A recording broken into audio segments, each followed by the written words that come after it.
no sentía gran alivio de la tos. Tenía 5 semanas con tos, fui al seguro y la doctora me dijo, no, dice, porque no se asuste, hay mucha gente así. No salí de ningún apuro, ¿verdad? Y el caso es de que no me dio nada. Entonces empecé a tomar este.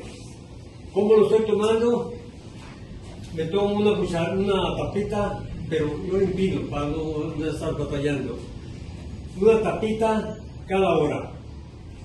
Y ya me siento muy bien. Gracias a Eds. Es el que estoy tomando. ¿Pero por qué tenías tos? ¿Nos puedes platicar? ¿Por qué tenías tu tos? Bueno, fumé 34 años y mis pulmones estaban muy dañados. Me dijo, me han hecho varios exámenes y me dicen que eso ya no me voy a aliviar. Pero yo tengo fe en que sí. Ya estoy usando este y no lo quiero dejar de tomar.